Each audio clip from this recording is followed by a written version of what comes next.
उत्तर प्रदेशमध्ये स्कूल बसचा भीषण अपघात झालाय।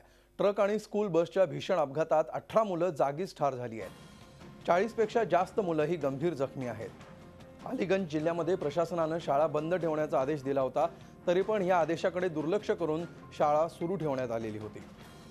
उत्तर प्रदेशातल्या एटामधली ही दुर्घटना आहे। या अपघातामध्ये 18 मुलं जागीच ठार झालेली आहेत। उत्तर प्रदेशात स्कूल बसचा भीषण अपघात झाला। ट्रक आणि स्कूल बस यांच्यामध्ये धडक होऊन हा अपघात घडला। याच्यामध्ये 18 मुलं जागीच ठार झालेली आहेत, तर 40 पेक्षा जास्त मुलंही जखमी आहेत। अलीगंज जिल्ह्यामध्ये प्रशासनाने शाळा बंद ठेवण्याचा आदेश दिलेला होता, तरी देखील या आदेशाकडे दुर्लक्ष करून शाळा सुरू ठेवण्यात आली होती।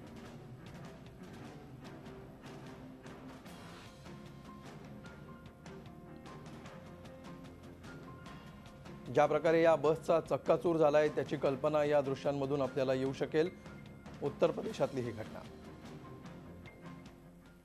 जो कंफर्म्ड खबर आई है वो 15 की है और अभी कुछ बच्चे सीरियसली घायल हैं, उनका इलाज चल रहा है और अभी सीनियर अधिकारी लोग मौके पर हैं और रेस्क्यू वर्क अभी भी चल रहा है। यद्यपि सभी बच्चों को शिफ्ट कर दिया गया है। अब गाड़ियों को सीधा करना, रोड्स को व्यवस्थित करना, ये कार्य चल रहा है। हमारा पूरा प्रयास ये है कि इसमें जिसके द्वारा भी ये घटना कारित की गई है उसके खिलाफ सख्त कार्रवाई भी करें और बच्चों का जो रेस्क्यू वर्क है वो जो है सुचारू रूप से चलता रहे।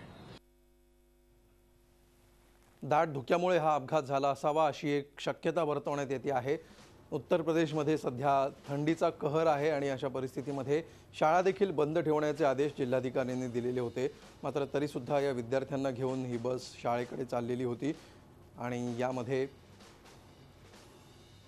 एका ट्रकशी या स्कूल बसची धडक झाली आणि त्यामध्ये हे विद्यार्थी 18 शाळकरी विद्यार्थी जागीच ठार झालेले आहेत, तर 40 विद्यार्थी जखमी आहेत।